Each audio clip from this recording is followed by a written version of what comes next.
ตั้งใจฟังดีๆพวกนั้นบ่รู้จักคำว่าปัจจุบันจิตที่ตั้งไว้ผิดมันจะกลับมาทำร้ายเราอย่างคาดไม่ถึงคนเฮาบ่รู้จักคำว่าเป็นผู้มีสติรู้อยู่ในปัจจุบันณขณะคำว่าจิตที่ตั้งไว้ผิดนี่หมายถึงว่าจิตมีที่ตั้งก็คือไปคิดไปวาด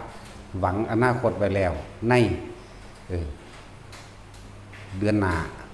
หรืออาทิตย์หน้านี่เอ่ยว่าไปตั้งเอาไว้แล้วจึงจะว่าจิตมีที่ตั้งไปตั้งไว้ว่าจะทำอย่างนั้นอย่างนี้จะทำสิ่งนี้จะทำการนั้นแต่จะเดินเรื่องไปแบบนี้แบบนั้นแบบนั้นเป็นอีเรียกว่าเป็นจิตที่ตั้งไว้ผิดมันจะไปตั้งไว้กับตัณหาและอุปาทานจากว่ามันไปตั้งไว้แล้วกับความอยากอุปาทานหรือความยึดมันจะไปตั้งว่าสิเฮ็ดแบบนั้นสิเฮ็ดแบบนี้แต่ว่าบรรลุคุณค่าของคำว่าปัจจุบันณขณะปัจจุบันรู้สึกตัวจิตหนึ่งสมาธิจิตตั้งมั่นหรือทรงฌานเจริญฌานด้วยอารมณ์อันเป็นอุเบกขาจิตที่เป็นหนึ่งนี่คืออันเดียวกันทั้งเบิดเป็นความรู้สึกที่อยู่ในกายเฮาอันเดียวกันทั้งเบิดเพียงแต่เบาหลายๆศัพท์เพื่อให้เกิดความเข้าใจว่าอย่าไปวาดฝันอย่าไปคาดคะเนอย่าไปคิดนึกไตรตรองว่ากูสิเฮ็ดแบบนั้นกูสิเฮ็ดแบบนี้ในระหว่างปัจจุบันนี้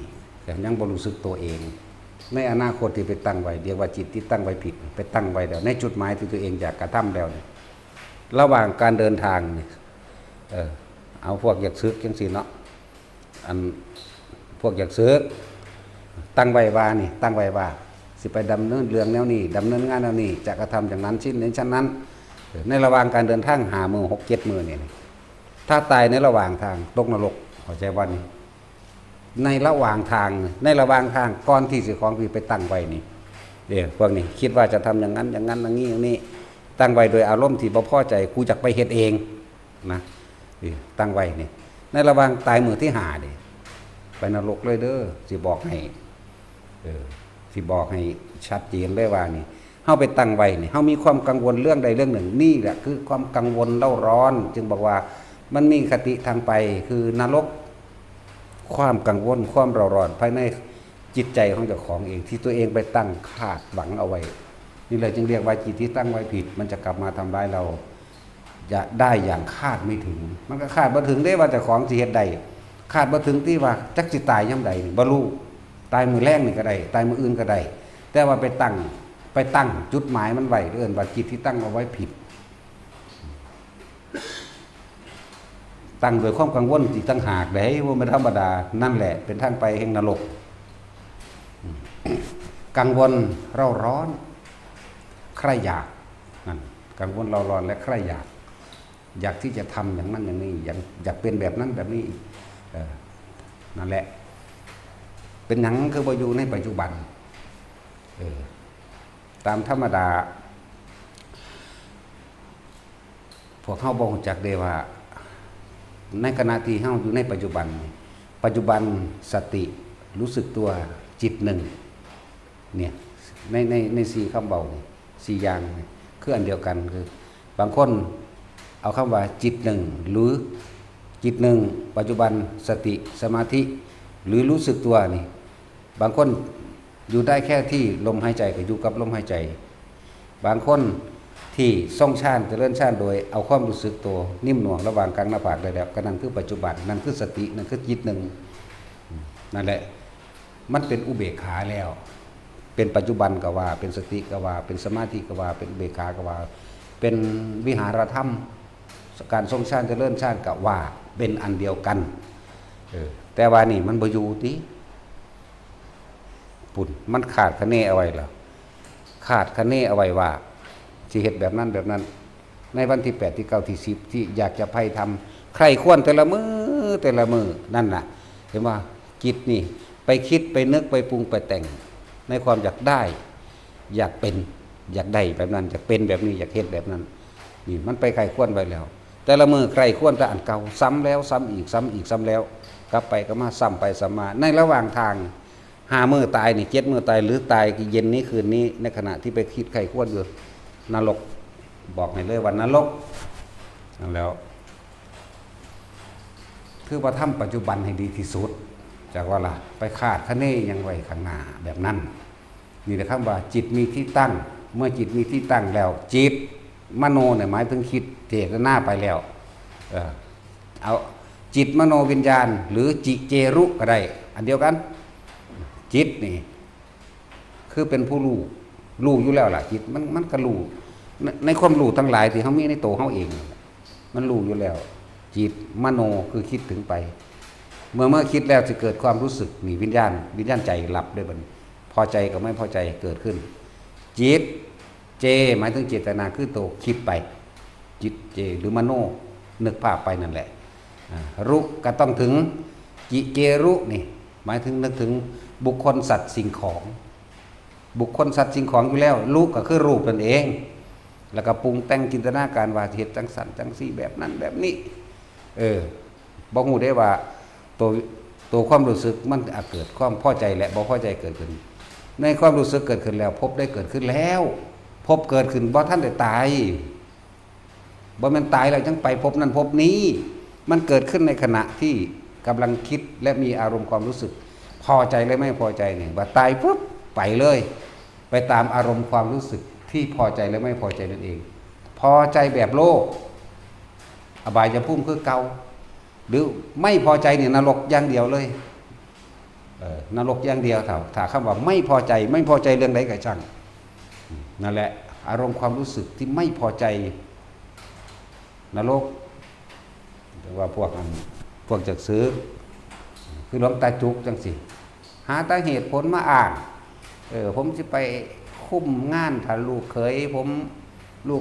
มรับงานใดเหมางานใดผมจะไปดูแลจังสั่นจังสี่นี่เรียกว่าคิดนึกปรุงแต่งในรูปร่างลักษณะนี่แหละจีเจรุก็ดีว่าย่านเขาเฮ็ดบ่ดีย่านเฮ็ดบ่ได้สารพัดอยากว่าล่ะเรื่องสั้นอีกอันนึงสายันกังวลในเรื่องใดเรื่องหนึ่งนั่นแหละ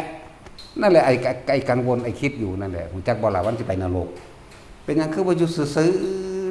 ในปัจจุบันของเจ้าของโดดนะไปนับมือไว้ล่ะถ้ามันตายก่อนมือสิไปสินั่นเลยกันมันจะไปนรกนี่แหละว่าจิตที่ตั้งไว้ผิดมันจะกลับมาทำร้ายเราอย่างคาดไม่ถึงเพราะตั้งไว้แบบนี้เป็นการตั้งไว้ด้วยความกังวลบรรยาหลวงพ่อไปศึกได้บ้านนี้ไปอ่อนว่อนผู้นั้นไปอ่อนว่อนผู้นี้เด้เนาะไปอ่อนดังสันดังสี่ควบคิดนึกถ้าบ่ได้เฮ็ดจังได๋กูก็ต้องแหกกฎไปเด้วัดนี้นั่นล่ะมึงไปใหญ่เลยโอ้ยคือบ่ได้ห่วงไว้บ่นั้นดอกแต่ว่าความอยากให้อยู่นี่ให้เป็นผู้มีสติรู้อยู่ในปัจจุบันรู้สึกตัวอยู่กับอุณาโลมอยู่กับลมหายใจทำปัจจุบันนั้นกันให้ดีที่สุดเดินจงกรมอยู่แต่อยู่ในความรู้สึกตัวบ่แม่นเอาความคิดไปนึกไปปรุงไปแต่งนั่งอยู่ในความรู้สึกตัวบ่แม่นไป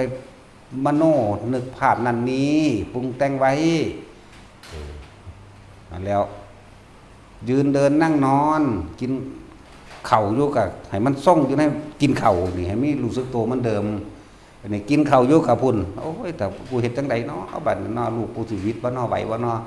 อันนั้นอันนี้นี่เห็นบ่มันไปแล้วนั่นเรียกว่าจิตที่ตั้งเอาไว้ผิดมันไปทางนรกไปทางเปรตไปทางเดรัจฉานจักว่านี่ไอ้การตั้งไว้แบบนี้ถ้าจิตตั้งเอาไว้โดยสัมมาทิฏฐิขนาดนั้นมันยังเกิดอยู่แล้วนะจักว่าล่ะตั้งเอาไว้โดยสัมมาทิฏฐิสมมติเท่านี้แม้นว่ามีจิตใจเตรียมผ่ากาสาวพัดไว้แล้วเตรียมผ่าเตรียมบาตรเตรียมยังท่องบทที่จะค้ำขอบวชหรือขันนาคไว้แล้วนี่ตั้งใจว่าอาทิตย์หน้ากูต้องไปบวชแต่ว่าตายก่อนมาบวชแต่ว่านี่ไปเกิดในสุคติภพเข้าใจว่าล่ะเปรียบเทียบแม้ทั้งดีนี่เปรียบเทียบแม้ทั้งที่ไม่ใช่ทุกขติภพเป็นสุขติภพอันนี้เปรียบเทียบมาทั้งนี้ ร้ายก็เปรียบเทียบให้ฟังดีก็เปรียบเทียบให้ฟังเหมือนกันกับจิตตั้งเอาไว้ในทางที่เป็นสุคติอันหนึ่งอีก2 มื้อเฮ้อสิไปใส่บาตรสิเอานั่นเอานี่ไปถวายวัดนั่นวัดนี้ก็น่าคิดไต่ตองไขควรไปตายซ้ำไปสวรรค์นี่คือจิตที่ตั้งไว้โดยสัมมาทิฏฐิจากว่าล่ะนี่ตายมันที่คิดไขควรถึงครูบาอาจารย์องค์นั้นวัดนั้นสถานที่นั้นการคิดอย่างนี้ไม่ทำร้ายเบียดเบียนการคิดอย่างนี้นั่นนะเข้าใจว่าล่ะนั่นแหละตายในระหว่างที่เดินทางมาหรือตายในระหว่างที่นอนหลับไปจังสิไปสุคติภพมีมนุษย์และเทวดาเท่านั้นแต่คิดแบบนี้อันถ้าคิดด้วยความกังวลเอาไว้นี่ไปทุกขติภพนั่นแหละมันบ่มีสมองมันเบิดนั่นแหละพวกกันวนงอแงจังซั่นแล้วรายการบวชมันบ่แม่นของง่ายเด้สิ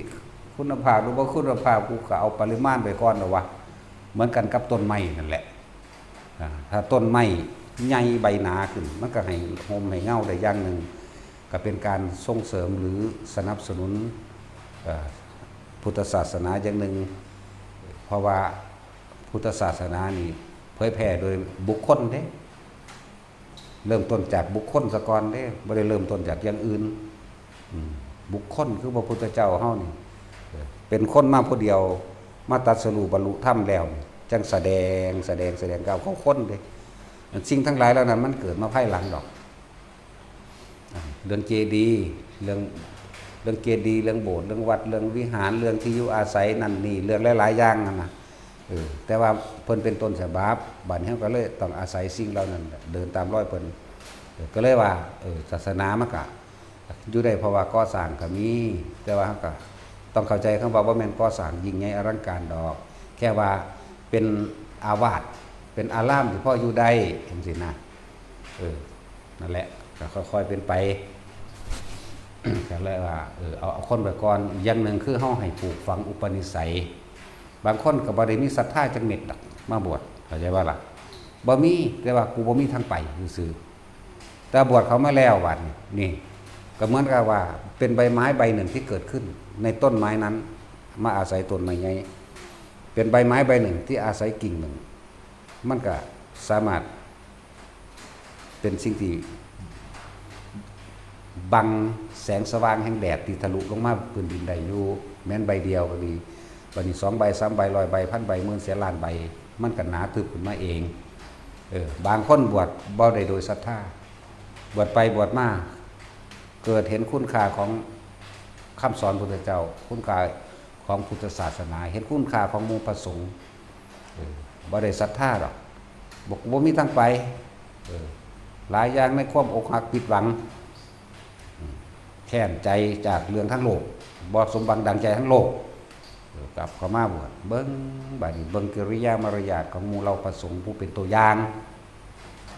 คอยดูแลปฏิบัติซึ่งกันและกันให้คำแนะนำปลอบประโลมให้กำลังใจแนะนำในทางธรรมแนะธรรมหลายๆอย่างเกิดเห็นคุณค่าก็มีเอากูเป็นไผเขาคือมาเห็นทั้งกูดีแท้ก็มีเด้บาดนี้นั่นแหละ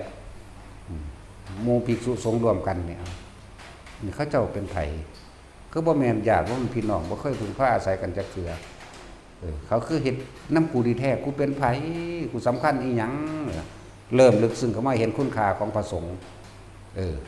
มาเห็นคุณค่าของพระสงฆ์ก็แนะนำธรรมะให้กันเลยเห็นคุณค่าของธรรมะที่เขาเจ้านำออกมาแสดงสั่งสอนเลยขึ้นไปเห็นคุณค่าของพระพุทธเจ้าบัดเลยถือเอาพุทธธรรมสงฆ์เป็นหนึ่งเดียวกันได้เนี่ยแบบนี้ก็มีนั่นแหละบางคนบวชโดยศรัทธาแต่ว่าไปถึงสถานที่หรือหม่องบวชบ่แนะนำสั่งสอนเสื่อมไปเลยก็มีได้บัดเลยเป็นศัตรูกับศาสนาไปเลยก็มีเด้ตั้งใจมาบวชศึกษามาดีแล้วแต่ว่าไปผิดหม่องก็มี ไปอยู่ผิดที่ผิดทางที่เขาเจ้าบ่แสดงธรรมบ่นำภาพปฏิบัติ มาอยู่แล้วปุ๊บจากมีความศรัทธาว่าอยากปฏิบัติแบบนั้นแบบนี้เขาบวชเขาไปอยู่แล้วปุ๊บก็บ่พายเฮ็ดหยังทั้งก็เห็นกินข้าวแลงแกงร้อนซื้อเครื่องซื้อของซื้อลงซื้อเลขเว้ากันเรื่องเครื่องร่างของขังเว้ากันเรื่องโลกเลขไปใจมันออกได้บัดนี้เสื่อมถอยได้บัดนี้มันเท่านี้บ่บัดกูอ่านในหนังสือคือ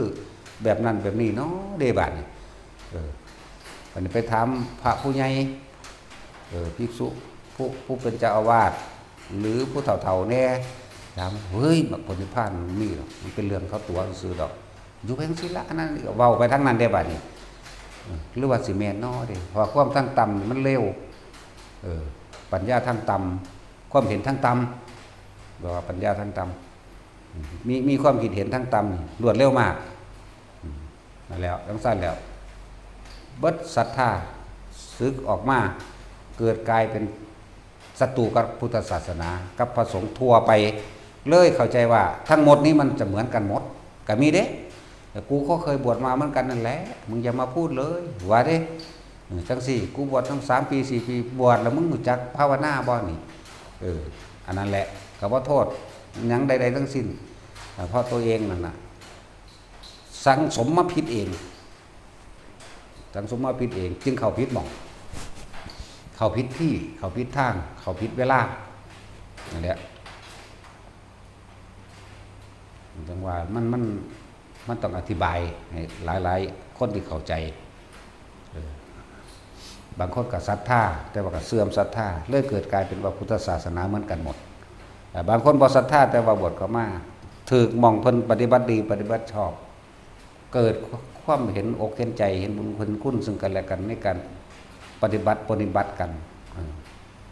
คือบวชเข้ามาแล้วป่วยเฮาก็เบิ่งเอาดูแลเอาซั่นจังซี่นะเริ่มเห็นคุณค่าได้บัดเห็นคุณค่าของผู้เฮ็ดนำล่ะซะก่อนหมายถึงผู้ไปปฏิบัติดูแลคนป่วยป่วยจังซี่นะเฮ็ดไปเฮ็ดมาล่ะเจ้าของซอยตัวเองบ่ได้มันก็สิบ่คิดไปในทางดีอยู่บ่จังซั่นแหละบวชไม่ได้บวชโดยศรัทธาแต่ว่าเมื่อเขามาคลุกคลีกับ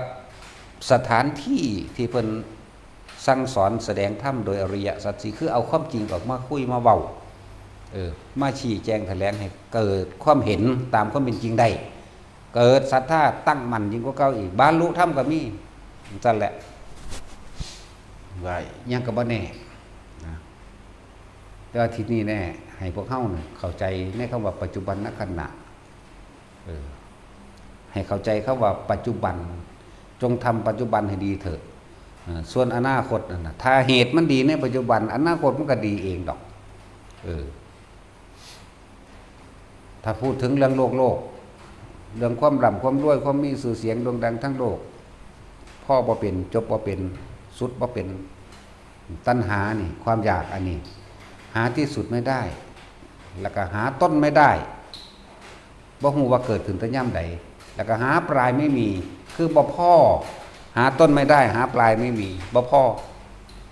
คือเขาถามว่าเกิดมาทำไมปัญหาก็มีคำถามตอนนี้เท่านั้นแหละแต่เกิดมามันคือว่าถามตัวเองแต่ที่แรกก็เพราะท่านได้มีประสบการณ์การได้ยินได้ฟังเกิดมาทำไมใช่แล้วบัดนี้ก็ตอบกันไปก็สิตอบเฮ็ดหยังเฮาอยู่ในปัจจุบันล่ะจังว่าให้ทุกคนรู้คุณค่าของคำว่าปัจจุบันมีความรู้สึกอยู่กับลมหายใจเข้าหายใจออกคนฝึกใหม่ลมหายใจกับอุณโลมเป็นหนึ่งเดียวกันคนที่เริ่มจับจุดจับทางไปแล้วอยู่เฉพาะจุดอุณโลมหรือนิ่มนวงระวังหัวหรือเอาอาการปิติคือความรู้สึกตัวนิ่มๆนุ่งๆเย็นๆอยู่ในกระดานหน้าผากบางที่ก็นึบหน้าขึ้นบนหัวนี่ละเอิ้นว่ารู้สึกตัวบางคนก็ไหลเลื่อนลงมาทำความรู้สึกตัวอยู่ในระหว่างท่ามกลางอกบางคนก็ท้องอยู่ในสะดือนั่นแหละอยู่ในระหว่างท้องนั่นแหละบางคนก็เคลื่อนมากลางอกมั่งบนหัวมั่งในกลางสมองมั่งเห็นหัวกะโหลกขาวก็แล้วไปนวลดอกก็ว่าไปบางคนก็อยู่ในระหว่างคำว่าอยู่นี่คืออยู่กับความรู้สึกตัวรู้สึกตัวกับตัวบางคนอาการเหล่านี้บ่ได้ ลมหายใจนั่นแหละเป็นความรู้สึกตัวนี่คือปัจจุบันในขณะนี้จิตหนึ่งก็ใช่สติก็ใช่ปัจจุบันนะขณะก็ใช่เป็นสมาธิก็ใช่ทั้งหมดนี่เป็นการทรงฌานเจริญฌานเป็นพิเพ่งอยู่ในฌานก็ใช่แม้ชั่วขณะหนึ่งก็ได้นั่นแหละจังหวะผู้ใดเป็นผู้มีสติรู้อยู่กับลมหายใจเข้าออกอันนี้พระพุทธเจ้าคนว่าไว้สันๆหนึ่งเด้แม้ชั่วขณะหนึ่งเราก็กล่าวว่าเป็นผู้ไม่ห่างจากฌานในขณะที่เขาตายไปในขณะนั้นนั่นสิไปพบมโลกคนได้นั่นทรงฌานเลิกอยู่ในปัจจุบันกับว่านี่นะจะกล่าวไปใหญ่กับผู้ทำให้บ่อยผู้ทำให้มากนี่ไหมจะกล่าวไปใหญ่กับผู้ทำให้บ่อยผู้ทำให้มากแค่ชั่วขณะลัดข้อมือเดียวนี่ไหมเราก็กล่าวว่าเป็นผู้ไม่ห่างจากฌานเนี่ยแม้นเขาตายสิ้นใจในขณะนั้นหรือหลังออกจากนิดหนึ่งยังมีสุคติเป็นทางไปพรหมโลกจะกล่าวไปใหญ่กับบุคคลผู้ทำให้บ่อยทำให้มากทำให้ชินทำให้เป็นดุจดังญาณนะรู้วะสีในการเข่าฌานออกฌานทรงฌานนะบรรลุดังญาณเพราะจะมีการบรรลุธรรมในช่วงในขณะนั้นไปพร้อมกับมีเพราะเฮาอาศัยพระปัญญาการแสดงธรรมของพระพุทธเจ้าเฮาอาศัยคำว่าอนิจจังทุกขังอนัตตาที่เพิ่นแสดงมันอยู่เรื่อยๆนั่นแหละเฮาอาศัยสิ่งที่เพิ่นนำออกมาบอกมาสอนเฮาอาศัยเหตุอาศัยปัจจัยหรือปฏิจจสมุปปนธรรมหรือปัจจัยการที่พระเจ้าแสดงไว้แล้วปัจจัยปัจจัยการคือเหตุและปัจจัยทั้งหลายให้สัตว์เกิดอวิชชาปัจจยาสังขารสังขารปัจจยาวิญญาณังนี้สัตว์เกิดแบบนี้อวิชชายะตเววะอาเสสายวิราคะนิโรโทนี่เหตุและปัจจัยที่ทำให้สัตว์หมดความเกิดหยุดคิดนั่นแหละถ้ายังคิดปรุงแต่งแสวงหาในความอยากได้อยากดีอยากมีอยากเป็นอยู่นั่นแหละชื่อว่าอวิชชาเป็นปัจจัยเกิดสังขารความคิดปรุงแต่งนานาเป็นสารพัดความคิดปรุงแต่งนานาสารพัดทำเป็นปัจจัยให้มันเกิดวิญญาณคือความรู้สึกตัวในความพอใจและไม่พอใจคำว่ารู้สึกตัวนี้รู้สึกพอใจและไม่พอใจนั่นแหละนี่วิญญาณเป็นปัจจัยเกิดนามรูปนั่นไปเกิดระบาดนี่เป็นนามเป็นรูปเป็นมาแล้วนามรูปเป็นปัจจัยเกิดผัดให้เกิดอายตนะถือว่าไปเกิดมีเป็นคนแล้วเป็นสัตว์แล้วก็มีตามีหูมีจมูกลิ้นกายอายตนะทั้งหลายเนี่ยเป็นเหตุเป็นปัจจัยเกิดผัสสะเห็นแล้วก็มักเลยเห็นแล้วก็พอใจเลยก็มีบ่พอใจเลยก็มี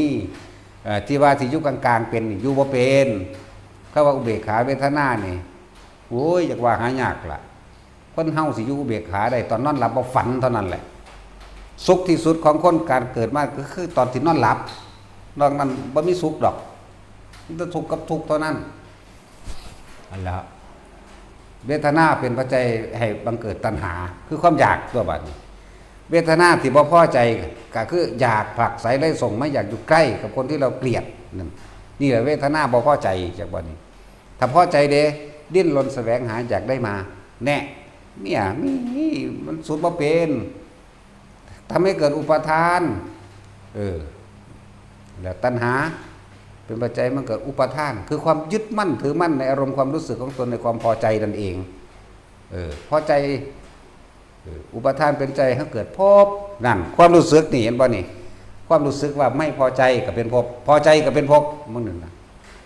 นั่นแล้วเป็นปัจจัยบังเกิดภพสิเป็นทั้งไหนกามภพรูปภพอรูปภพก็ว่าไปภพเป็นปัจจัยบังเกิดชาตินั่นไหมตอนที่เขามีความคิดจะมีความรู้สึกเดือนตายปั๊บไปเกิดเลยเด้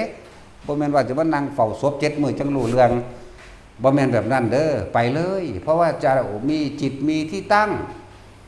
เจ้าไปตั้งความคิดความรู้สึกความอยากให้เป็นใบหันแล้วเป็นอุปทานไว้แล้วมีที่ตั้งเกิดเลยบ่แม่นนั่งเฝ้าวิญญาณศพเจ้าของดอกไปเลยนั่นแล้วเป็นปัจจัยมันเกิดพบแล้วก็เป็นปัจจัยมันเกิดชาติคือเกิดเลยชาตินี่แปลว่าเกิดเด้บ่แม่นชาติไทยชาติลาวเด้แปลว่าเกิดจากบ่นั่นชาตะนั่นน่ะแต่ภาษาไทยเฮาไม่ว่าชาตินี่อันนี้ภาษาบาลีว่าชาตะเฮาเว้าเป็นภาษาเนี่ยว่าชาตะแปลว่าเกิดมรณะ มิตรพระหลัดมรณะบ่ตายจักคนเอาโลด บ่ตายจักองค์เนาะแต่สิมีแต่มรณภาพ มรณะรูปก็เพราะว่าบัดก็ว่าเท่านั้นรูปเท่านี้รูปอยู่บัดตายมากก็ว่ามรณะรูปมันบ่ว่ามรณภาพว่าซั่นจะมันไปทายไปที่ทำใดรูปภาพพวกนั้น นั่นแหละเมื่อชาติคือการเกิดไปแล้วนี่ชรามรณะนั่นเห็นบ่เกิดแล้วต้องแก่นี่เห็นบ่นี่ชราคือชรามรณะบ่ว่าแก่สำแหมชาติชรามรณะโศกปริเทวทุกข์โศกเศร้าเสียใจอาลัยอาวรณ์นั่นแหละโศกปริเทวทุกข์นั่นสารพัดอย่างเทวะสองสารพัดอย่างในความสับสนนั่นเลยว่าโศกปริเทวทุกขโทมนัสสุปายาสามีแต่โทมนัสขัดใจทั้งนั้นเลยโทมนัสกับขัดใจนั่นแหละบ่มีใครอยากป่วยบ่มีใครอยากตายเลื่อนว่าโทมนัสสุปายาสานี่เหตุและปัจจัยทั้งหลายให้สัตว์ทั้งหลายเวียนว่ายตายเกิด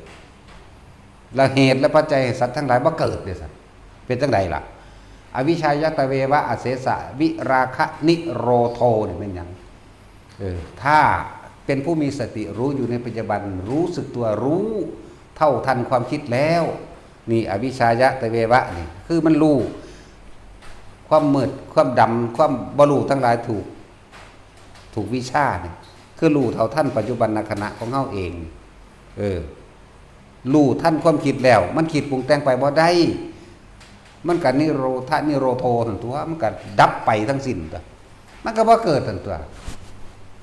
วิธีมันก็บ่ได้ยากได้ล่ะคำว่าเป็นผู้มีสติรู้อยู่ในปัจจุบันขณะรู้สึกตัวทั่วพร้อมนี่แค่ว่าเฮาไม่มีความห่วงหาอะไรหรือกังวลใดๆทั้งสิ้นเรียกว่าแต่ว่าภาษานั้นเห็นว่าพานนิวรณ์ตัวเดียวหนึ่งเด็กกามฉันทะกามนิวรณ์กังวลในรูปรสกลิ่นเสียงนี่ก็อีกเรื่องหนึ่งแต่ว่ากังวลในความสงบฉันพอใจแต่ความสงบนี่เห็นบ่นี่ฉันไม่พอใจในความที่ไม่สงบนี่กามฉันทะอันหนึ่งฉันสงสัยนี่เป็นว่ากามฉันทะกามนิวรณ์มื้อนี่ แล้วก็วิจิกิจฉาไปว่าความลังเลสงสัยอันนั่นอันนี้คือหยังอันนี้เป็นแบบใดถูกหรือผิดไล่หรือดีลังทำยังไงต่อเมื่อหาคำตอบตัวเองบ่ได้ก็เป็นทีนมิทะเป็นเสื่องซึมๆวาสนากูเท่านี้บ่ไปได้เหงาไปได้มันน่ะอุตส่าห์รำคาญอุทจักกุจักขึ้นมาอันตัวบัดนี้แม่งเอ้ยไปได้บาดก็เกิดเป็นปฏิฆะไปอีกเห็นว่าล่ะเป็นจังสั้นแล้วปฏิฆะคืออย่างความอาฆาตความบาดหมางความบ่พอใจความบ่พอใจล่ะอันนั้นน่ะมันเป็นแมงยังบ่สงบมื้อนี้ว่ะนั่นแหละเพราะว่ามันไปอุปทานไว้แล้วกับแมนติดสงบชินในความสงบเพราะว่าเฮาไปขาดคะเนเฮาเลยบ่สงบเฮาเลยบ่ฮู้จักคำว่าปัจจุบันคือหยังเฮาไปขาดคะเนไว้แล้วเลยบ่สงบขาดคะเนเพราะการได้ยินได้ฟังได้รู้ได้เห็นหรือได้เคยเป็นมาแล้วนี่อยากจะเป็นคือหมู่ว่านนี่นะเนี่ยนึกเอาหมู่ว่านได้บ่นี่บ่มีทางจังซั่นล่ะเลยสงสัยกูเฮ็ดผิดจังบ่น้องไปอีกละบาทนี่กูบ่ได้เฮ็ดผิดหยังนะหรือว่าอันนั้นหรือว่านี่หรือเป็นน้ำผู้นั้นหนอเป็นน้ำผู้นี้หนอปายบักใหญ่เลยนั่นแล้วถิ่มความสงสัยคำว่าพานนิวรณ์คือความกังวลร่วมให้เลยคำว่ากังวลสิ่งใดสิ่งหนึ่งก็อยู่ในนิวรณ์นั่นแหละกังวลถ้าเฮามีความกังวลเรื่องใดเรื่องหนึ่งนิวรณ์5ก็ร่วมกันเป็นอันเดียวกันเบิดทุกอย่างเลยร่วมอยู่ในความรู้สึกเฮานี่เองเป็นงุดงิดอึดอัดนั่นแหละเป็นบ่พอใจมั่งนั่นแหละมันไปทั้งนั้นเป็นสงสัยอันนั้นอันนี้มั่งพานิวรณ์ตัวเดียวโดยว่าต้องไปขาดคะเนถึงความสงบหรือไม่สงบก็ช่างก็จะว่าสงบก็บ่ต้องไปสนใจอยากใดบ่สงบก็บ่ต้องไปสนใจอยากใดปล่อยวางความคิดออกแล้วมีสตินึกเข้ามาถึงลมหายใจแค่นี้เองถ้าคนจับจุดได้แล้วยังว่าคนจับจุดได้แล้ว อุณาโลมขึ้นปุ๊บก็อยู่ในความรู้สึกตัวนั่นแหละมันสงบแล้วเด้นั่นจะไปคาดเอาต้องเห็นนั่นเห็นนี่รู้นั่นรู้นี่คาดปุ๊บคิดปุ๊บออกเลยบ่เป็นปัจจุบันบ่เป็นสติบ่เป็นรู้สึกโตบ่เป็นสมาธิบ่เป็นตั้งมั่นจิตบ่ตั้งมั่นอยู่ในความรู้สึกโตสมาธิก็ดีรู้สึกตัวนี่แหละสมาธิก็ดีอยู่ในฌานเพ่งอยู่ในฌานก็เอาความรู้สึกตัวนี้แหละมาเป็นตัวรับประกันยืนยันตนเองถ้าบ่มีความรู้สึกตัวนี่คิดปั๊บโหลดเอ้าเมื่อกี้กูคิดถึงไผนี่มันสิจับความคิดได้เองดอกบาดนี้เมื่อกี้กูคิดถึงผู้นั้นเรื่องนั้นอ๋อนี่มันก็เริ่มทันนั่นตัวบัดนี้กลับมาใหม่กลับมาลมหายใจปั๊บอุณหภูมิขึ้นปั๊บถ้าคนที่คล่องแล้วว่ายากดอกเหลือบตาลงยางกลมๆไปในจากนั้นมันน่วงขึ้นเลยก็อยู่ในความรู้สึกตัวนั่นแหละเป็นปัจจุบันนั่นแหละเป็นสตินั่นแหละเป็นสมาธินั่นแหละเป็นฌานนั่นแหละเป็นจิตหนึ่งจิตตั้งมั่นคือแค่อยู่ในแค่ความรู้สึกตัวเท่านี้แหละแม้นสิ่งใดๆจะเกิดขึ้นเรียกว่าสภาวะแห่งความรู้สึกตัวอันอื่นที่แทรกซ้อนขึ้นคือว่าเฮานี่อยู่กับลมหายใจและอุณหภูมิได้แล้วหรือบางคนอยู่เฉพาะลมหายใจหรือบางคนอยู่ในอุณหภูมิบางคนอยู่ในความรู้สึกทั้งหัวหนึบหนาบบางคนอยู่ในความรู้สึกตรงกลางระหว่างท่ามกลางอกมันเย็นลึกมันเย็นนิ่มมันเป็นความรู้สึกที่บ่มีความรู้สึกอย่างหนึ่งบัดนี้คำว่าสภาวะที่เกิดขึ้นกับร่างกายเฮาบางที่อันอื่นแทรกแต่ว่ายังไปคิดน้ำอันแทรกบางที่ร่างกายโยกที่เอานี่ผู้นวงอยู่หน้าผากเอาร่างกายโยกกะลูโยกจากว่าล่ะบ่แม่นคือเป็นแนวนี้บ่แม่นไปคิดหาเหตุผลกับมันเฮาต้องบ่มีเหตุผลกับเกิดความสงสัยก็บ่เกิดขึ้นได้แต่ว่ารู้สึกโตซื่อๆบางทีมันโยกแบบนี้บางทีมันก็โยกหน้าโยกหลังบัดนี้บางทีก็หมุนให้ใส่ความรู้สึกหยุดความรู้สึกในการโยกใส่ได้แต่เอาความรู้สึกตัวนี้เป็นตัวกลางไว้ตั้งจิตเป็นกลางไว้อย่างมันกลางก็คืออุเบกขาก็คือกลางก็เอาความรู้สึกตัวนี่แหละเป็นกลางไว้เป็นปัจจุบันไว้เป็นสติไว้เป็นฐานที่ตั้งแห่งจิตเป็นฐานที่ตั้งแห่งความรู้สึกเว้านี่ความหมายเดียวนึงเด้นี่ความรู้สึกเดียวเด้นี่เว้าคนละศัพท์ก็คือเพื่อให้เกิดความเข้าใจนะนี่โยกกะรู้แล้วก็ใส่ความรู้สึกหยุดบางทีขนลุกตั้งแต่ขามากตั้งแต่ตีนมากวืดขึ้นก็บ่ต้องไปสนใจว่ามันคือหยังผิดหรือถูกร้ายหรือดีรู้สึกเฉยๆปล่อยไปความรู้สึกอย่างนี้มันบ่แสอยู่เลยเด้นั่นแหละอนิจจังนั่นแหละอนัตตาเกิดดับไปพร้อมถ้าเฮาบ่คิดเลยเปลี่ยนใหม่ไปเรื่อยถ้าเฮาคิดมันสิลังเฮาไว้บ่ให้เฮาตั้งมั่นบ่ให้เฮาว่างจักบ่ให้เฮาว่างความปล่อยว่างคือไม่นำสิ่งต่างๆเข้ามาคิดถ้ายังคิดอยู่ไม่ใช่ปล่อยว่างมันสิลั่งเข้าไปเลยโยกสั้นซ้ายไปนี่บ้างค่ะถ้าว่าโยกจังซี่เพิ่นเอิ้นภารณาปิติโยกหน้าโยกดังนี่ทั้งที่อุณหภูมิก็เกิดนี่เด้อหรือสายไปขันสายกันหรืออาจจะหมุนๆเนิบนาบซ่าๆเรียกว่าภารณาปิติ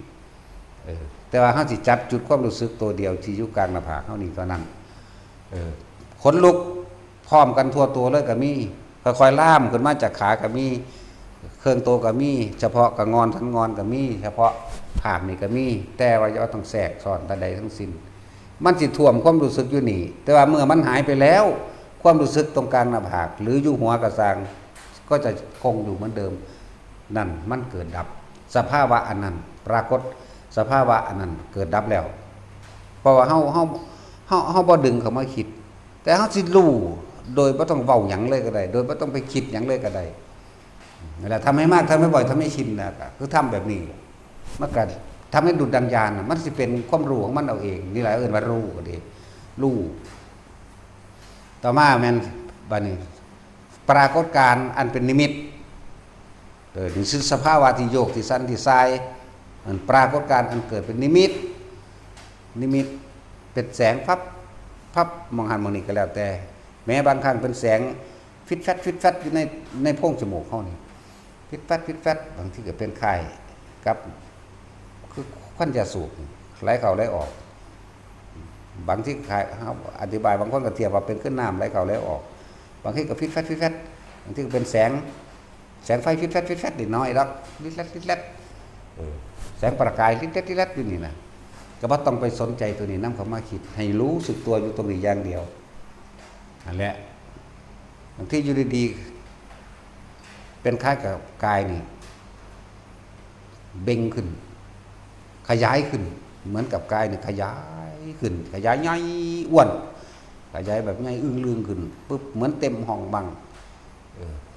ก็รู้เฉยๆอย่าไปนำมาคิดรู้เฉยๆจับตัวนี้เป็นหลักไว้คือเก่าบางทีมาเนี่ยความรู้สึกนี่ยืดขึ้นไปเด้ทะลุไปเลยไม่ต้องไปสงสัยว่าทะลุหลังคาได้จังใดทะลุถ้ำได้จังใดทะลุต่างๆได้จังใดจนไปหยุดอยู่ในระหว่างท่ามกลางมีขี้ฝาลอยอยู่ข้างๆเฮานี่ก็มีก็บ่ต้องไปสนใจบ่ต้องสนใจรู้เฉยๆเห็นเฉยๆในนิมิตหรือปรากฏการณ์นั้นๆที่มันเกิดขึ้นนี่บางที่ก็เป็นภาพสารพัดภาพที่เกิดขึ้นเป็นภาพการต่อสู้เป็นภาพมูเทวดา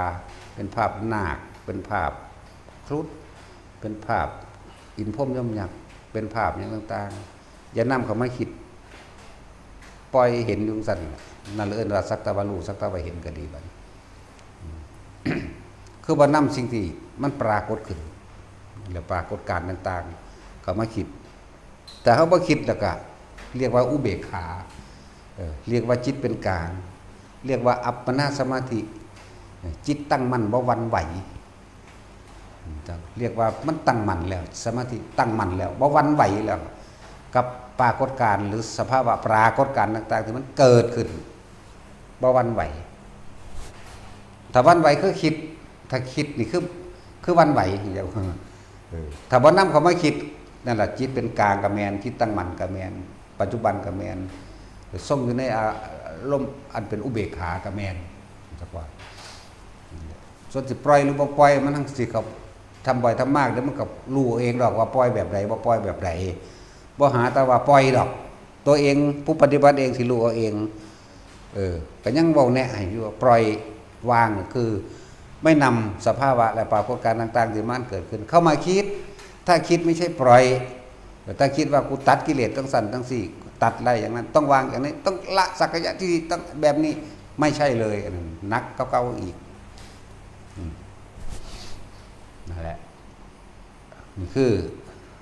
อันที่อันสื่อว่ามันอ้วนมันโพงมันลอยขึ้นนี่สื่อภาษาบาลีมันสื่อว่าอุพงคาปิติจากว่าล่ะสื่อมันสื่อว่าจังซี่คนที่เข้าถึงความรู้สึกนี่คือคนที่ปฏิบัติเท่านั้นคนที่เอาตัวเองออกจากหมู่ออกจากความคิดเรื่องราวต่างๆได้เท่านั้นจังสิรู้ได้เรื่องว่าปฏิบัติคนที่อยู่กับลมหายใจคนที่อยู่กับอุณาโลมเท่านั้นจึงเอิ้นว่าปฏิบัตินอกนั้นอ่านมาเนี่ยอ่านเบิดโลกก็ช่างเด้อสิอ่านหนังสือตำรามาเบิดโลกหรือว่าผู้มีความรู้ผู้มีปัญญาพร่ำสอนเพียงใดก็ช่างเหมือนกับว่าแต่เฮาบ่ปฏิบัติแล้วเหมือนกับว่าไม่มีอะไรเกิดขึ้นไม่มีอะไรเลยอาจจะว่านี่บ่มีความหมายใดๆทั้งสิ้นเป็นโมฆะแต่ว่าคนที่ปฏิบัติจริงๆนี่ต่างหากจะเป็นความรู้ของเฮาเองแต่ว่านั่นแหละว่าทุกอย่างเฮาสิรู้ได้โดยประสบการณ์เฮาเองเลยบ่แม่นไปรู้โดยอ่านตำรามาจากการได้อ่านตำราหรือผู้มีปัญญาพร่ำสอนอย่างมากก็แล้วแต่เป็นแค่ความรู้จำถ้าเฮาลงมือปฏิบัติทำตามที่เขาสอนมาอันสภาวะปรากฏการณ์อันแหละจังสิเป็นของจริงของเฮาเองนั่นแหละจังว่าให้ทุกคนพิสูจน์ด้วยตนเองบ่แม่นไปเชื่อผู้อื่นผู้เชื่อผู้อื่นก็ได้คำตอบเพื่อสิไปตอบคำถามเพื่อสิถกเถียงพร้อมต่างหากเพื่อสิเอาความคิดเห็นเป็นไงมั่งจากสิ่งที่ยิ่งได้ฟังมั่งตามความพอใจของเจ้าของมั่งแล้วก็เกิดอารมณ์ความรู้สึกพอใจไม่พอใจนั่นแหละอัตตาตัวตนก็คือความรู้สึกที่พอใจและไม่พอใจนั่นแหละต้องเฮ็ดไป เว้าถึงสภาวะหรือปรากฏการณ์ของอุปงค่าปิติคือกายลอยขึ้นมั่งใหญ่เบ่งกันมั่งพูดถึงบางครั้งคือเฮาตกจากหม่องที่สูงหัวใจหักปั๊บเหมือนตาพะโบในภาษาว่าจิตตกภวังค์ภวังค์ภวะก็แปลว่าภพภพนั่นเป็นภพกลางๆมันมืดๆอยู่กูบ่ฮู้ไปไสคือกันน่ะเลยภวังค์บ่ต้องไปสนใจมันดอกอันนี้จังซั่นมันก็เศร้าดอกบ่ตกอยู่ซั่นเลยดอกแน่เห็นบ่เกิดดับเข้าเดียวนี่แต่เฮาเข้าใจตัวคำว่าเกิดกับดับเข้าใจว่าเป็นอนิจจังเป็นอนัตตาถ้าบ่เข้าใจอนิจจังอนัตตาเป็นของเกิดดับพร้อมๆกันนี่ทุกเกิดทันทีถ้าบ่ได้สนใจเลยอนัตตาว่างขาดจากความเห็นในว่างจากความเห็นใดๆทั้งสิ้นเลยเอิ้นว่าอนัตตาจริงๆนี่คือว่างขาดจาก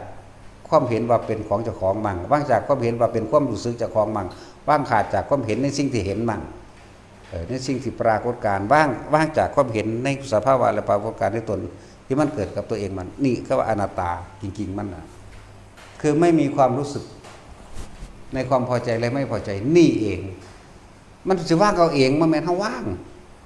ที่เป็นเอาเองจากประสบการณ์ที่เฮาทำให้บ่อยทำให้ชินนี่เองเนี่ยนั่นแหละเป็นประสบการณ์ที่จะต้องรู้ได้ด้วยตนเองนี่หมดความรู้สึกในความยินดีพอใจนี่นะความไม่พอใจบ่หาตะวาก็ได้มันก็ขาดไปนำกันเพราะว่าความไม่พอใจย่อมเกิดจากความที่พอใจนั่นแหละเนาะสัตว์อะไรจังว่าเฮ็ดไปเรื่อยๆแล้วเฮาสิฮู้เอาเองดอกให้รู้เข้าใจในคำว่าปัจจุบันเข้าใจในคำว่าสติสมาธิให้เข้าใจคำว่ารู้สึกตัวพร้อมให้เข้าใจคำว่าจิตหนึ่งแล้วก็คำว่าเซนส์คือยังมีความรู้สึกตัวในตัวอยู่นี่รู้สึกอันนี้แหละรู้สึกโตก็ดีรู้สึกโตนี่เป็นปัจจุบันเป็นสติเป็นสมาธิเป็นทรงฌานเจริญฌานเป็นอุเบกขาพร้อมถ้าไม่รู้สึกตัวเนี่ยบ่เป็นอุเบกขาเฮากินข้าวเฮาคิดถึงลูกนั่นบ่ได้แม่นอุเบกขาบ่แม่นปัจจุบันพร้อมโอ้อยู่จังได๋น้อบาดนี้น้อแน่ไปแล้วเห็นบ่นี่คิดถึงหน้าคิดถึงรถคิดถึงสัตว์เลี้ยงต่างๆคิดถึงทรัพย์สมบัติตัวเองต่างๆมันบ่ได้แม่นอุเบกขาแล้วก็บ่เป็นปัจจุบันพร้อมล้วนแต่เป็นอดีตว่างไปสู่อนาคตว่าอย่างนั้นอย่างนี้ซื่อแล้วก็ให้ฝึกหัดตัวเองความรู้ใดๆทั้งสิ้นที่พวกเขาได้ยินจากตำราหรือถือผู้มีปัญญาพร่ำสอนบ่ได้มีความหมายกับสิ่งที่เฮาประสบเองเด้เฮาประสบเองพี่เด้จังสิมีความหมายกับเฮาเองถึงขณะนั้นเฮาต้องเข้าใจคำว่าอนิจจังทุกขังอนัตตาพร้อมแล้วเฮาต้องเข้าใจเหตุและปัจจัยทำให้สัตว์เกิดและทำให้สัตว์ตายแล้วก็ทำให้สัตว์บ่เกิดแล้วก็บ่มาตายอีกพร้อมนี่หัวใจมันอยู่นี่นึงดอกในแนวทางแห่งความหลุดพ้นหรือพ้นออกจากความไม่ว่าแต่เกิดก็ดีบ่ต้องมีความรู้ยังมากมายขนาดนั้นก็ได้นะว่าให้เฮาเข้าใจนี่เว้าเรื่องสภาวะและปรากฏการณ์พระจบแต่บางที่มัน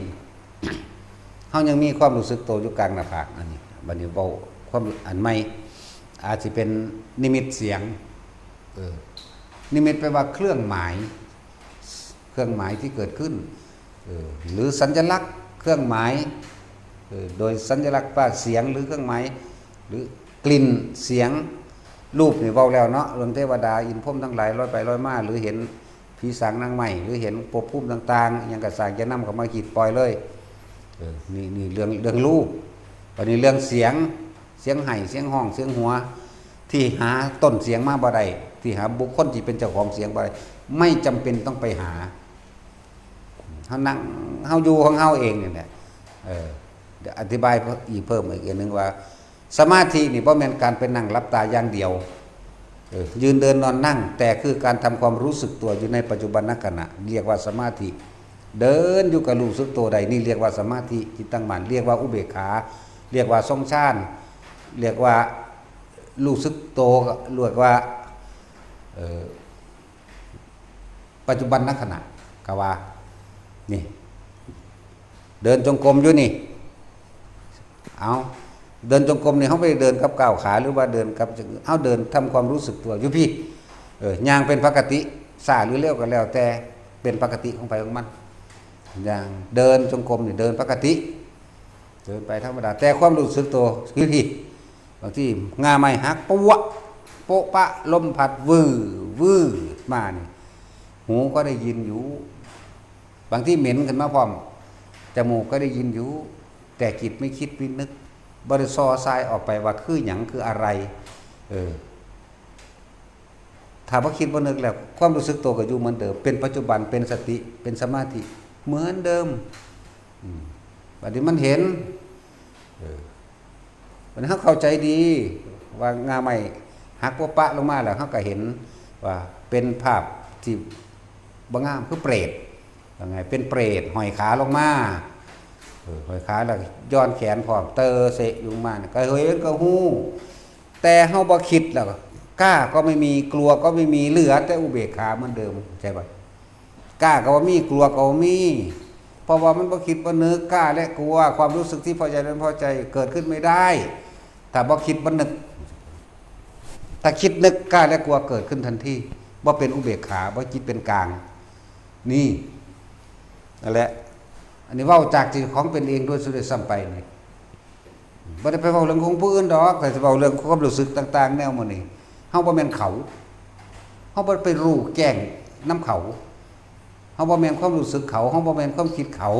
อันนี้เราออกมาจากสิ่งตัวเองเป็นพร้อมนี่เทียบใส่กับตำราเพื่อบ่ให้ขัดแย้งกันแต่ก็บ่ขัดแย้งกันจริงๆแต่ว่านี่คือความรู้ที่มันเป็นมาความจริงที่เฮาผ่านพบมาหักปะแม่เนาสิเงยหน้าเบิ่งบ่เงยหน้าเบิ่งแต่ดูโดยไม่ได้คิดมันเป็นสัญชาตญาณธรรมดาย่างก้มธรรมดาย่างก้มก็บ่รู้ว่ามันหังเห็นทั้งที่บ่แม่นไฟส่องไปหามันบ่มีไฟบ่มีหยังแต่ว่าหามันหังเห็นชัดเจนชัดแจ้งดีย้อนขาแล้วก็ไกวตัวเองตดโซดมาปลายผมมันฟาดเท่าสำตัวฟาดปัวอยู่หั่นรู้สึกได้อีกต่างหากแต่ว่าบ่คิดหยังนั่นแหละรู้สึกได้อีกมันเลยเป็นกลางมันเลยเป็นปล่อยว่างกับว่าเพราะว่ามันบ่คิดมันบ่นึก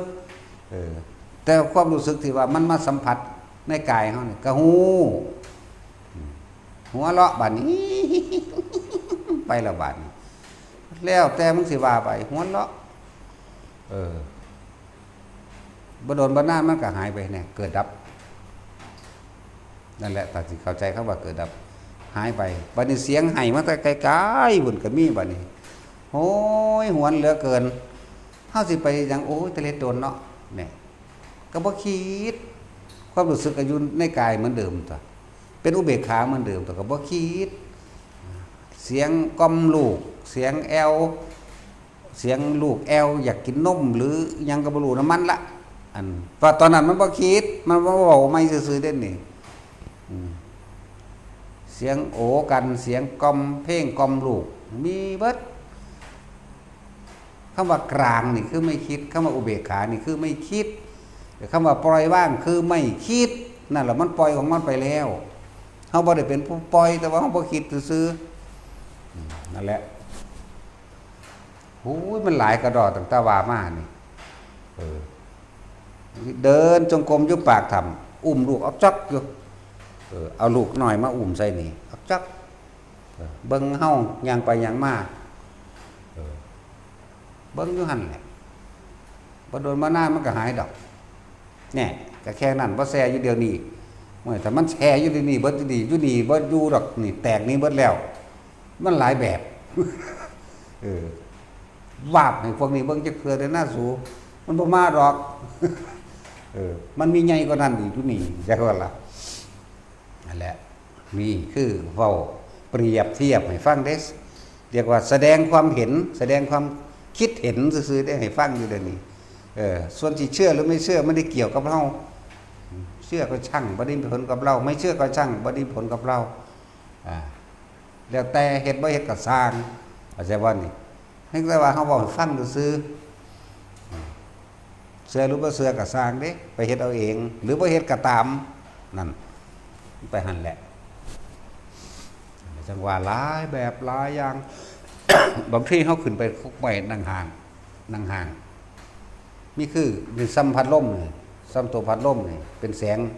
เหมือนกันกับอีเกิงดวงจันทร์เต็มดวงลอยเข้ามาใกล้สิเดมือใส่จังสิก็จับบ่ได้มันก็ลอยออกโดยสัญชาตญาณปกติมันก็จับมันเดมือใส่แต่ว่าความคิดบ่คิดเด้มันเดมือสิเอาสิมันก็ลอยออกไปห่า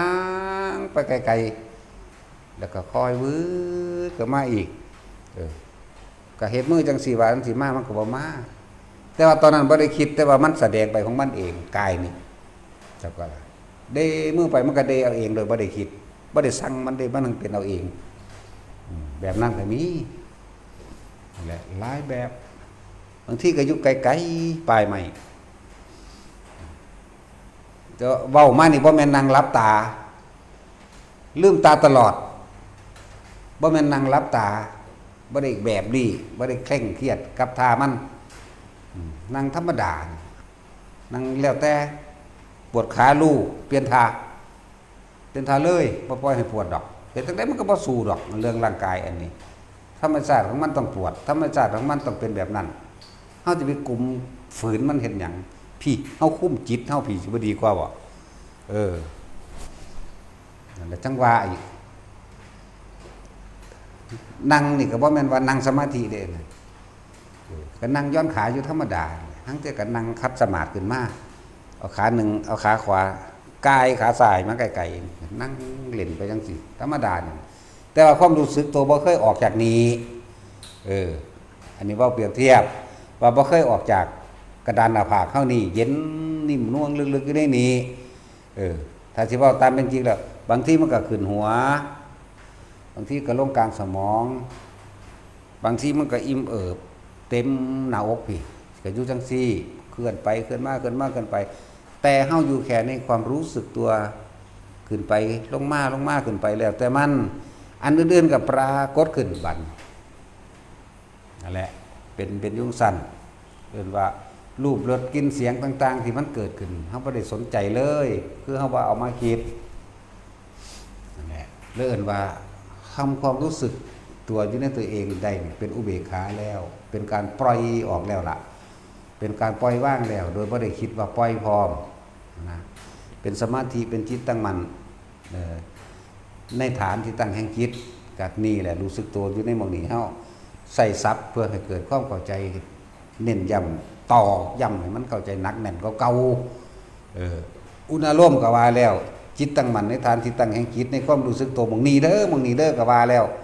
เพื่อจะให้ทุกคนพิสูจน์ตัวเองว่าอันนี้บ่เอิ้นว่าสมาธิอันนี้บ่ทรงฌานอันนี้บ่ปิติอันนี้บ่นะเน้นย้ำให้แต่ละคนรู้สึกตัวเองแล้วก็ให้เข้าใจในศัพท์พร้อมในภาษาพร้อมนะเฮาบ่เว้าบาลีมีผู้ใดมาสนใจเพราะปานใดดอกบาลีนั่นแต่นักเรียนบาลีแท้ๆก็ยังบ่ได้ไปสนใจไปปฏิบัติเพิ่นสิเอาหยังเว้าก็เว้าไปตามความคาดคะเนเอาเองบ่คือผู้เขาเจ้าเข้าป่าเข้าดงไปเห็นนั่นเห็นนี่โดยจริงๆนั่นแหละเป็นวิชาของแท้นอกนั้นมีแต่ขาดเอานั่นแหละเพราะว่าเฮาเข้าไปอยู่ในป่านี่มันความคิดมันสิไปทางใดวะเนี่ยถ้าเฮาบ่มีหลักยึดไว้นี่ผู้เขาเจ้าบริกรรมภาวนาพุทโธหลักของเจ้าก็คือพุทโธนั่นแหละเป็นบ่จับใส่ลมเขาจะก็พุทโธรั่วที่เลยเพราะว่ามันยานแต่นี้ออกจากพุทโธแล้วก็บ่เป็นจิตหนึ่งบ่เป็นความตั้งมั่นบ่ต้องรั่วอยู่หั่นซั่นแหละแต่นี้ออกไปแล้วบัดนี้ห่างจะเสียงอันปวกหัวสั้นไหมเวลาเขาย่างไปถึกอันหน้าบริเวณของมันคลาสั้นซ่าคือรู้เด้พวกอยู่ทั้งต้นไม้บัดนี้พวกอันขี้ดินที่มันติดตามพวกคูขาบลงมาแล้วเด้ ทั้งสั้นแหละแต่ซ้ำนี้มันก็ย่านคักเราได้คนเพราะว่ามันบ่ได้มีประสบการณ์ไปรู้ไปเห็นตามความเป็นจริงปวกบางทีเสียงนกป่ะนี่เสียงนกอู้กักขึ้นเนี่ยนะอยากว่าล่ะเสียงนกนกยังอยากว่าตาศีลเจ้านกกระเต็นที่มันห้องแบบนั้นห้องกลางเว้นแบบนั้นกลางคืนบ่ห้อง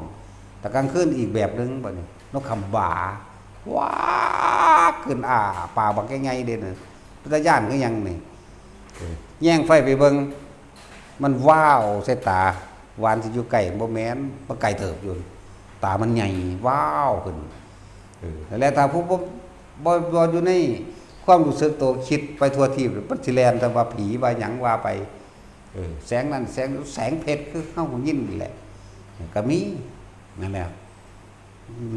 ย่างเข้าไปพิสูจน์ไปใกล้เขามันตาฟ้างมันบ่หนีจักว่านกขบาน่ะนะมันบ่หนีเด้มันตาฟ้างเฮาเฝ้าเฮาจี้ไว้ไปเบิ่งใกล้ๆแล้วลายอมอ้อยอยู่ท้อกำปัดบ่ได้ใหญ่หรอกบางทีก็นกเข้านกแสกมันนี่สิแวกมาใกล้ๆเฮาก็มีเด้อันเรื่องตื่นนี่บ่ค่อยตื่นปานใดดอกมันสิเสียงหยังหลายอย่างดอกที่เฮาฝ่าฟันพามาตอนที่มันเป็นตะย่านยิ่งกว่าอื่นใดคือธรรมชาติที่มันเป็นนี่ฝนตกลมฟ้าห้องฟ้าพานี่แหมนี่ไปเบิ่งอยู่ในร่องไปอยู่ในภูเขาผู้เดียวนี่จักว่าล่ะอยู่ตามพะลานหินนี่แหมตามด่านต่างๆนี่แหมเวลาฝนตกฟ้าห้องฟ้าพานี่บ่ธรรมดาเด้มันคือหัวใจสิแหลกละเอียดออกมันเปี้ยเขาดิธรรมดาเด้สมาหูยินนำนับบรรณบาตดเมืองนี่มันแค่ตึงตั้งธรรมดานี่เด้แต่ว่าตัวนั้นตัวมันคือพากลางโตขังพากลางหัวใจคืออย่างนี้เด้เสียเขาดิธรรมดาบ่เปี้ยงเขาเนี่ยโอ้ยเป็นตาตายคืออย่างนี้ตัวสิอยู่ไสบัดนี้พวกเฮาสิอยู่ไสอันนี้อยู่กับลมหายใจกับอุณหภูมินี่อยู่ข้างซี่หูยินอยู่ได้ล่ะเปี้ยป้าเขาแต่เขาบ่ได้คิดว่ายังกระสร้างแมงคือมันบ่คิดมันมาเว้าตอนนี้ซื่อๆได้นี่เอามาเว้าเปรียบเทียบให้ฟังซื่อว่าตอนนั้นเฮาอยู่ไสเฮาก็แค่อยู่ลมหายใจกับอุณหภูมิเท่านั้นโอ้ยนักหนากว่านั้นก็เยอะแยะแต่อันนี้เป็นตะย่านกว่าเพราะว่ามันเป็นธรรมชาติที่เฮาฮู้อยู่เห็นอยู่นี่แหมอันสั่งลึกลับซับซ้อนตื่นอยู่ดอกอันเรื่องตื่นห้องอักก็มีอยู่บึบมานี่ตื่นอยู่แต่ว่าตื่นปุ๊บบ่คิดเด้รีบปั๊บเข้าลมหายใจเข้าตื่นนี่น่วงขึ้นโลดนะอันเรื่องตื่นนี่ตื่นตกใจว่าตื่นอักห้องขึ้นก็มีอยู่แต่ว่าบ่แลนเพราะว่ามันบ่คิดเรื่องสั่นแหละอยู่ดีๆงูตัวบักใหญ่ซ้ำเสานี่โผล่ขึ้นเนี่ยบ่แม่นพญานาคพญาเนกแมงหยังดอกถ้าสิเว้าก็คืองูตาแหนี่แหละเพราะว่าเห็นว่าคืองูตาแหนี่บ่มีหงอนพร้อมเพราะว่าขึ้นมาว่าสูงจัก2 เมตรนี่แหละบึบขึ้นมาก็เห็นอยู่แต่ว่าอยู่ในนี่ยางพาไปเลยก็มีอันตื่นอยู่ปั๊บเข้ามานี่ยางพาเลยบ่มีหยังมันสั่นแล้วสิไปไว้หยังกับอันพญานาคพญาเนกอันข้ามน้ำทั้งเที่ยวเห็นดำอึบหลึมอยู่ยางแมงเหยียบไปเลยพุ่นแล้วยังมีว่าถ้าข้ามน้ำแล้วข้ามฮอดหิวย่างไปเลยย่างใส่บักอันนี้แหละมันสั่นแล้วมันมีเบิดกว่านี้อีกมีเยอะแยะมากมายอันแนวจังสัตว์แต่ว่าผมบ่ได้สนใจเรื่องปาฏิหาริย์ต่างๆคืออยากให้คนรู้ปัจจุบันอยากให้คนรู้อยากให้ทุกคนนี่รู้จักคำว่าปัจจุบันขณะนี่แหละนี่เรียกว่าสภาวะและปรากฏการณ์ต่างๆอันเกิดขึ้นจากรู้หมายถึงเทวดาอินพรหมเห็นรถรถอีหยังรถแห่งธรรมนี่เด้รถแห่งธรรมเบ้ยมันได้เข้าถึงนั่นไหมมันเข้าถึงจิตเข้าถึงใจเข้าถึงความรู้สึกแท้ๆอันกลิ่นโดยภายนอกหรือเหม็นหรือหอมกระสังมีเยอะดอกอันกลิ่นหอมดอกไม่ดอก มันท่าต่างๆดอกกินตปาตีดอกยังดอกหวานดินมื้อนี้มีทุกอย่างนั่นแหละหอมก็มีเหม็นไปทางซากศพซากศพซากสัตว์เหม็นกว่านั้นอีกก็มีจักแม่นยังดอกก็มีกลิ่นเสียงเสียงนี่มันเป็นของปกติเป็นประจำบางที่คือเขาสะบัดผ่ายางที่มันดังกว่าขากนะปึดอยู่ข้างหูเฮานี่นะธรรมดาดังบักแห้งซ้ำบางที่ก็มีอย่างปิ้วไปข้างดังเฮานี่เสียงปิ้วไปเลยเด้เดี๋ยวไปพุ่นน่ะก็มีหลายกว่านั้นคือเอางอนบักจกตีแป้นนี่ที่เว้านี่เว้าให้คนเข้าใจว่าเสียงมันดังแบบงอนบักจกตีแป้นสิเด้จริงๆเฮาอยู่นั่งอยู่ก้อนหินหมดเด้นั่งอยู่ก้อนหินอยู่พระลานหินมั่งนั่งอยู่ตาม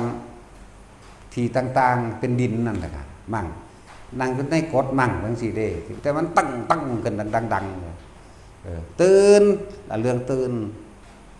แต่ปั๊บเขาล้มโลดบ่คิดต่อบ่คิดตามอยากว่าเรื่องตื่น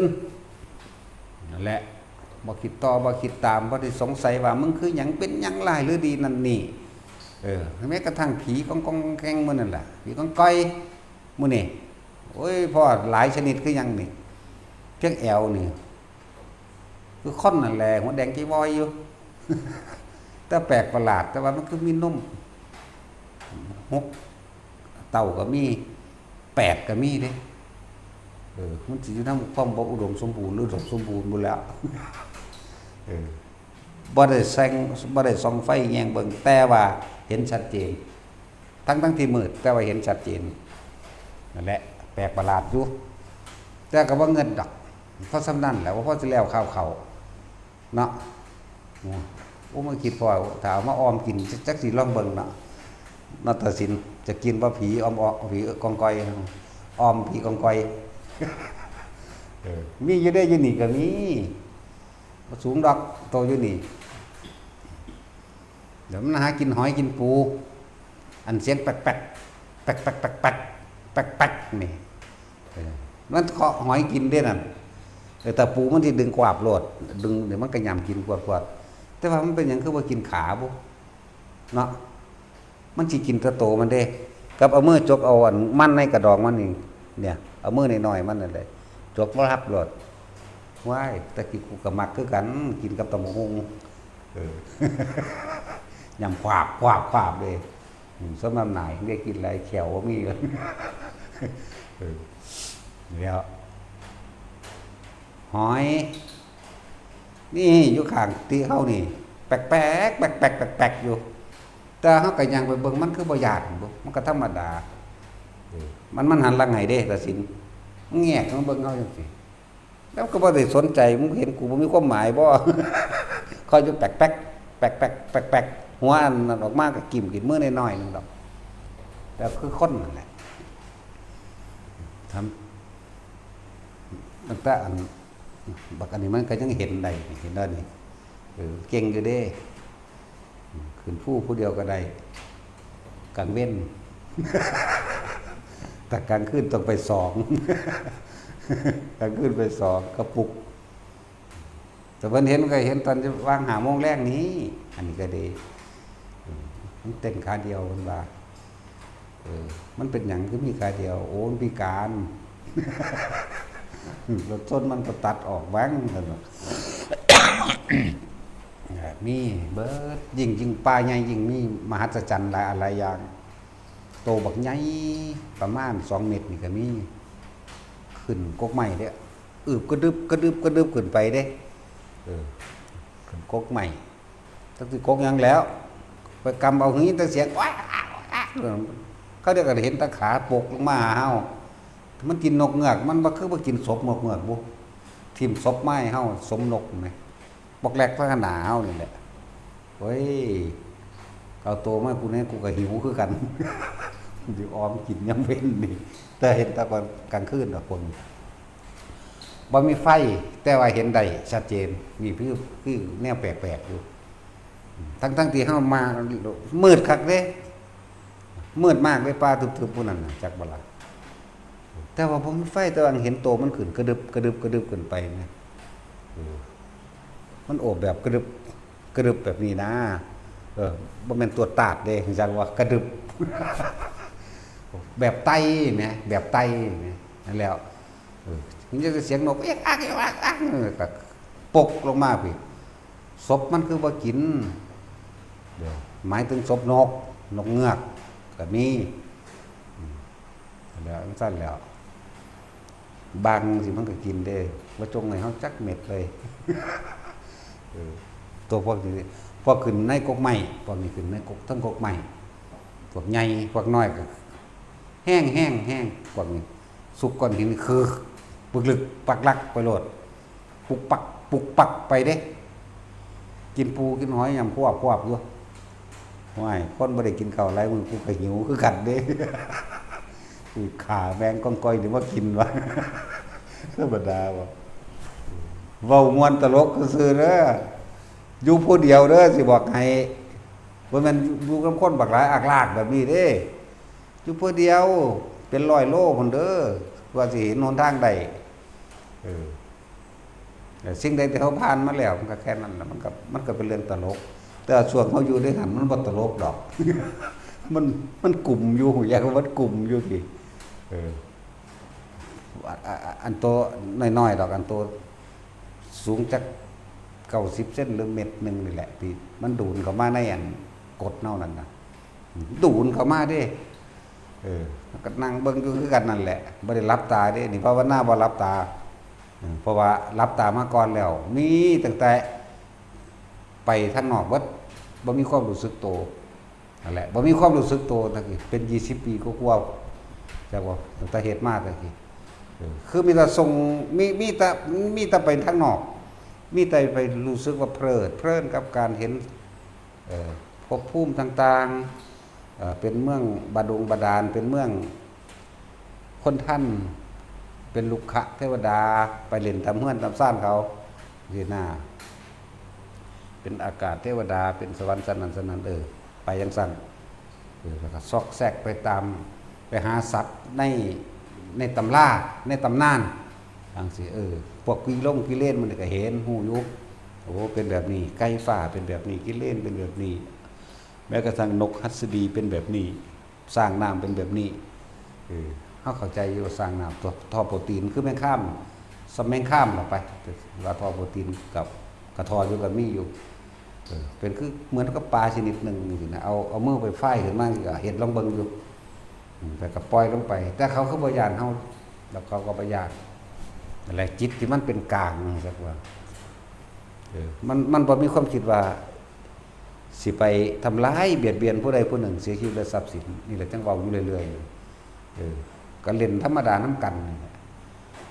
มีผีเสื้อแปลกๆผีเสื้อคล้ายกับคนก็มี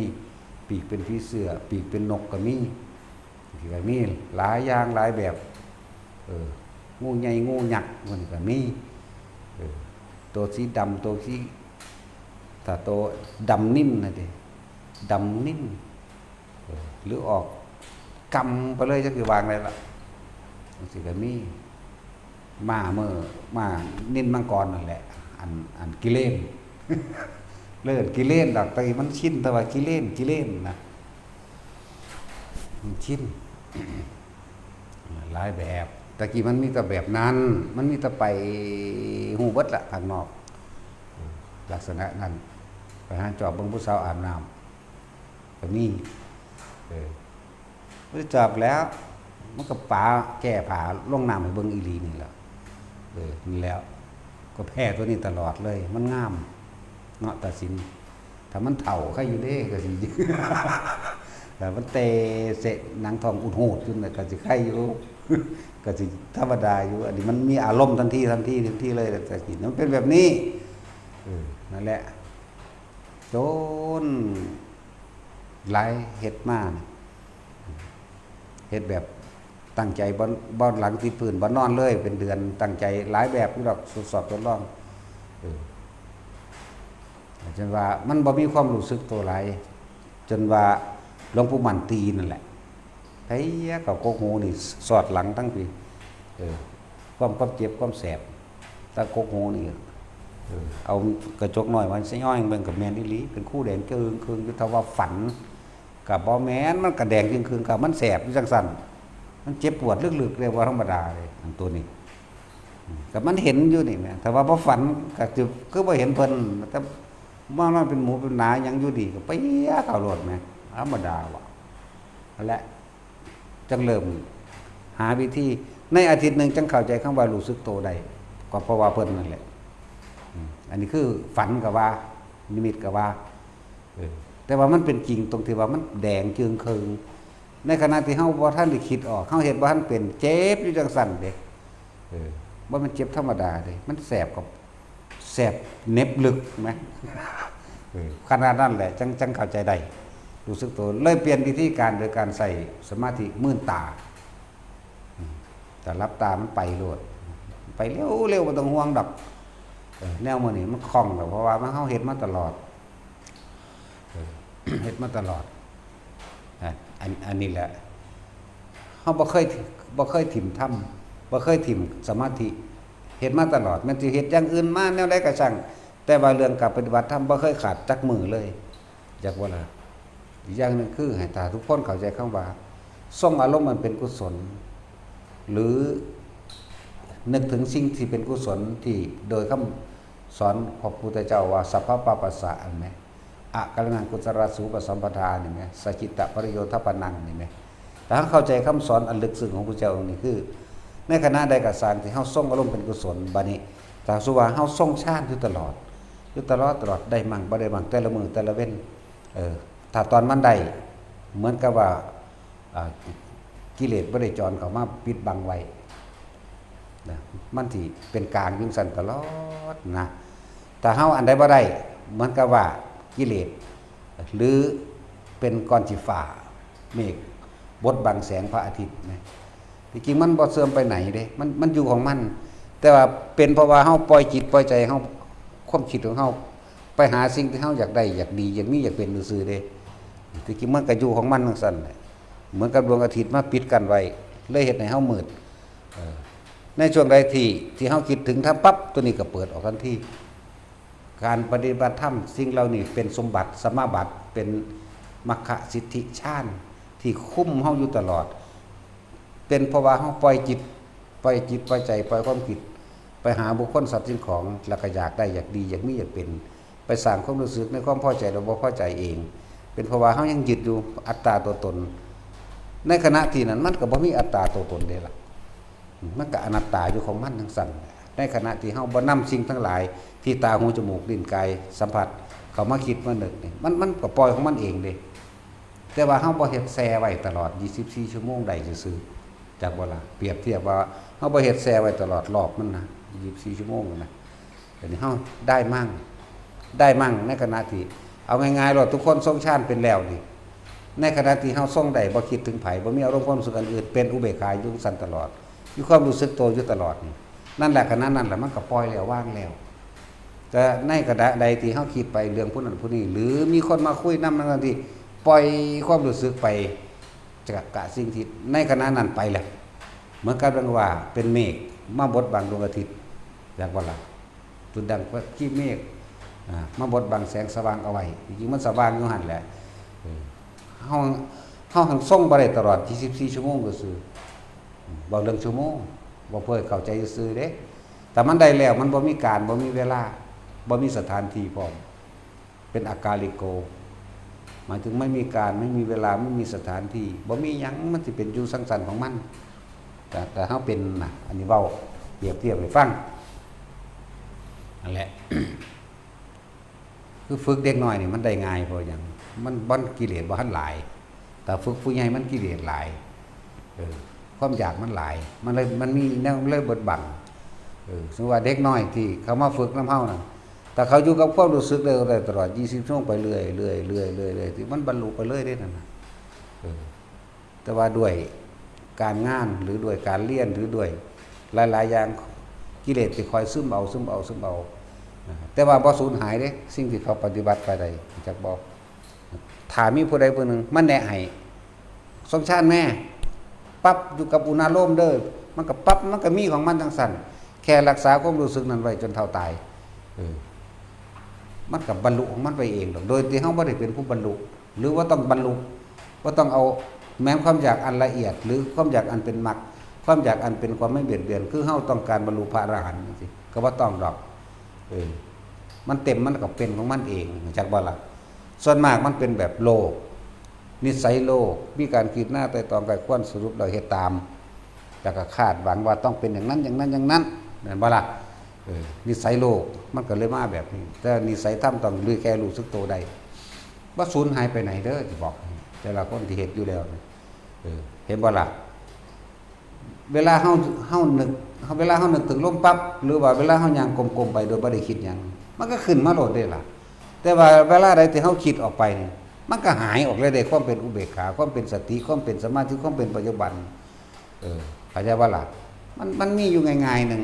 แต่เฮานั่นอยู่ที่ว่าการรักษาสมาธิที่จริงเกิดขึ้นได้ง่ายที่มันอยากที่มันเป็นหยังมันบ่รักษาได้ตลอดเวลาซื่อๆบ่ล่ะนั่นแหละศีลบ่ต้องไปคำนึงถึงก็ได้ดอกตอนนี้พอเฮาอยู่แล้วเฮาบ่ไปฆ่าไผอยู่แล้วศีลสมาธิและปัญญาเกิดขึ้นได้พร้อมกันเบิดนั่นแหละคำว่าเกิดดับนี่ก็เว้าอยู่ตลอดก็เห็นอยู่มันบ่แซ่อยู่ตลอดจักหน่อยคือเฮาพวกนี้จักหน่อยก็หนีจากกันนี่แหมบ่แม่นหนีจากการตายเด้นี่จักหน่อยนี่แหละเอาสมาทานนี่